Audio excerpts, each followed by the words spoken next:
L'e-sport, bientôt reconnu en France, cette pratique du jeu vidéo en compétition est au centre d'un rapport transmis à la secrétaire d'État chargée du numérique, Axelle Lemaire. Le sport électronique, ce sont ces milliers de spectateurs en salle ou sur Internet, des joueurs pros, des coachs, un écosystème grandissant et pourtant un vide juridique. L'e-sport, assimilé à un jeu d'argent, est toléré par les autorités, mais il n'est pas protégé par un statut légal. Ce rapport, c'est un vrai pas en avant pour le sport électronique, pour l'e-sport.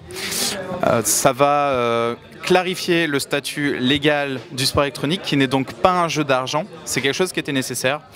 Ça va donner des pistes très sérieuses pour trouver des statuts aux joueurs professionnels.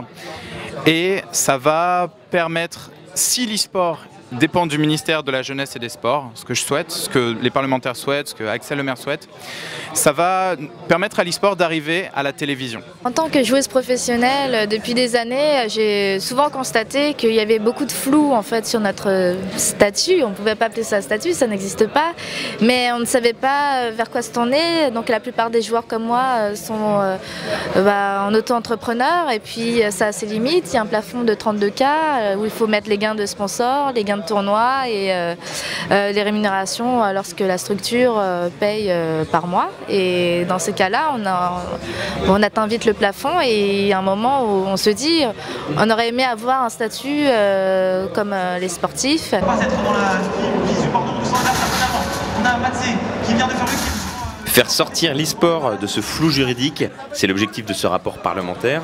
Le gouvernement y voit aussi une source d'investissement. L'e-sport est un secteur d'activité en forte croissance et vecteur de création d'emplois. Une bonne santé économique qui intéresse.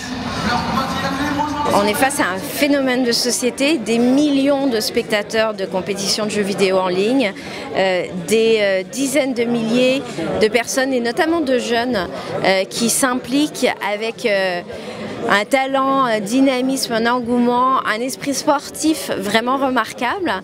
Et donc il faut en tenir compte sans exclure le potentiel économique du secteur. Et comme on en est encore au balbutiement, la France a vraiment une chance de se positionner comme leader dans ce secteur au niveau international.